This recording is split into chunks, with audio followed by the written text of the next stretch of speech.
Baik, Assalamualaikum warahmatullahi wabarakatuh. Pada kesempatan kali ini, saya Lutfi Merawan, NRP 502612168, akan mencoba untuk melakukan praktikum pada tugas kuliah yaitu Vulnerability pada akun Ethics Trial di sini. Ya, langkah yang saya lakukan di sini, saya pertama untuk mendownload akun Ethics Trial.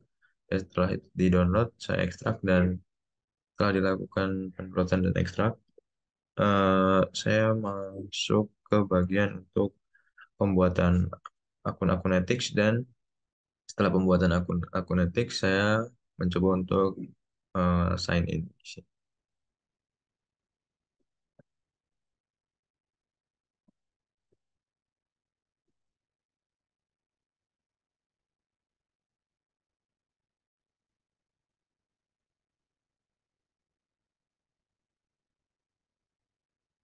Ya, setelah kita login kita bisa kita bisa menambahkan target seperti yang diminta pada praktikum kali ini yaitu ada testphp.fullnap.com. Kita add target, masukkan ini.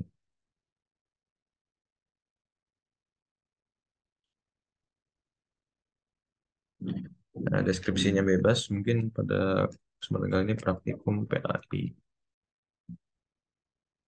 Kita add target. Nah, untuk ininya settingan dari generalnya aku sensor dinyalakan. Untuk ininya default, ini juga default, dan untuk yang ini juga default. Ini tergantung gimana nantinya kita menggunakan eh, settingan ininya. Untuk praktikum ini saya menggunakan stand default. Kita scan. Nah, untuk scan type-nya ada full scan dan sesuai ini ada banyak. Cuman untuk pada kesempatan kali ini saya menggunakan full scan.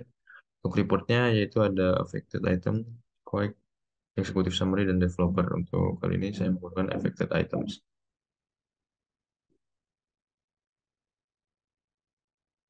Ya, ini default. Kita scanning aja. Ya, mungkin ini akan menunggu beberapa saat.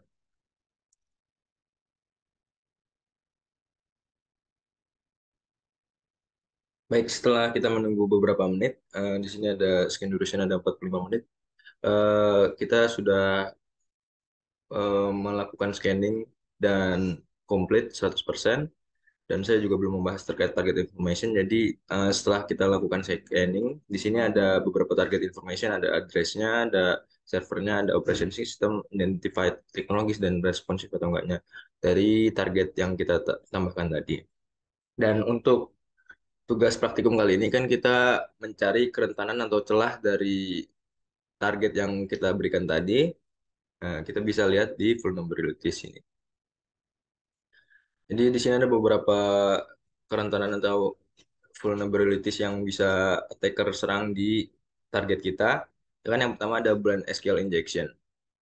Nah, blind SQL injection ini merupakan SQL teknik bisa menggunakan SQL injection untuk mengeksekusi dari application database servernya.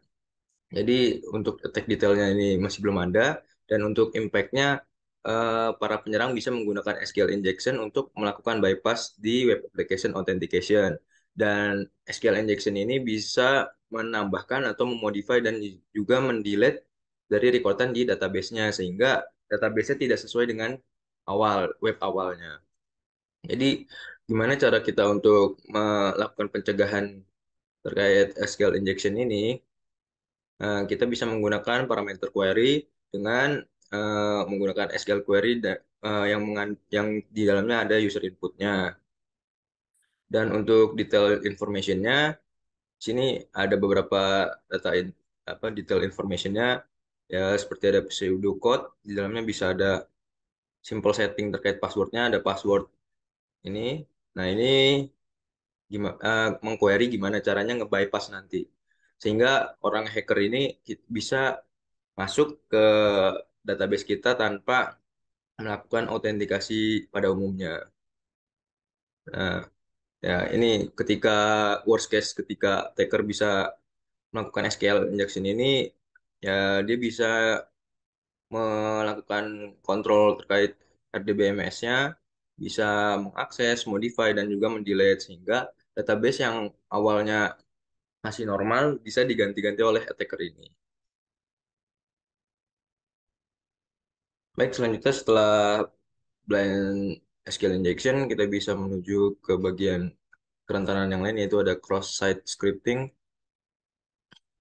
Nah, jadi cross-site scripting ini penyerang melakukan eh, script yang udah dimodifikasi untuk dimasukkan ke website atau web application. Di sini menggunakan apa ya encoding atau tidak validnya dari eh, aplikasi itu dia dimasukkan ke dalam websitenya.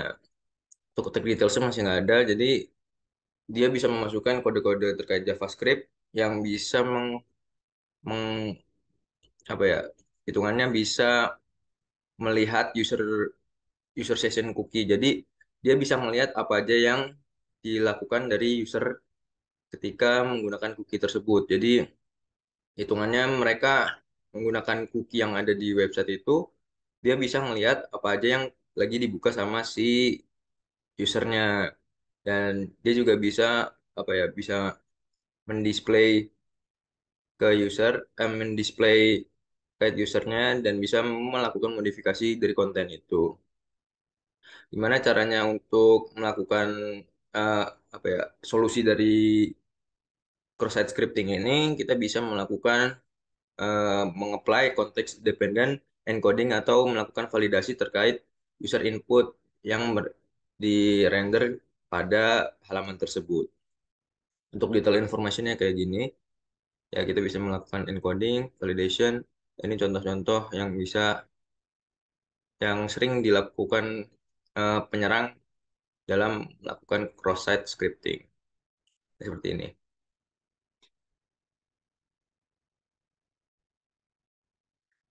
Baik, selanjutnya ada kerentanan yang ketiga yaitu directory traversal.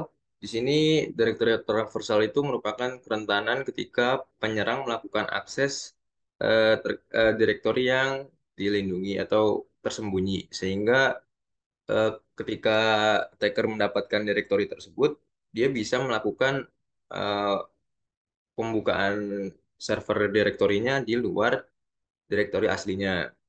Nah, impact-nya ya seperti tadi dengan attacker mengeksploitasi direktori traversal kerentanan ini, dia penyerang bisa me- membaca terkait akses akses file yang di dalam akses file yang terbatas di direktori tersebut, sehingga attacker bisa menjalankan secara penuh terkait web server tersebut.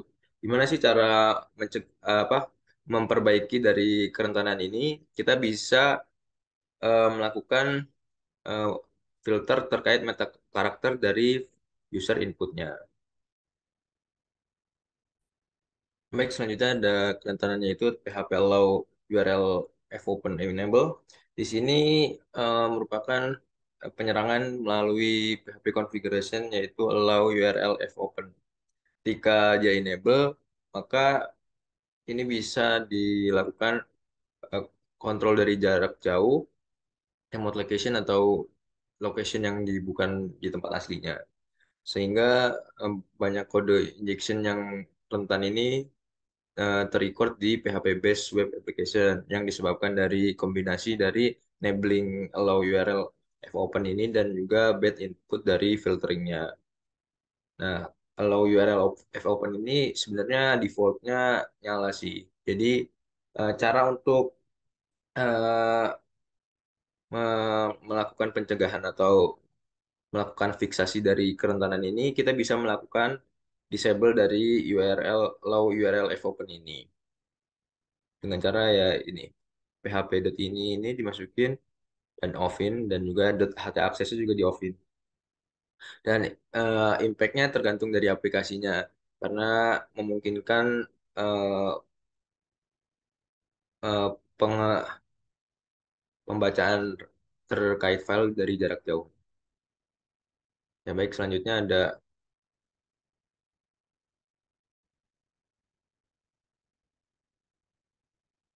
script source code. Baik, selanjutnya ada script source code disclosure yang berarti penyerangan melalui kode script yang dimasukkan ke dalam file. Nah, di sini impact-nya eh, penyerang bisa mendapatkan informasi sensitif terkait apa yang diserang oleh dianya dari memasukkan source code di dalam file itu. Gimana cara untuk melakukan fiksasinya?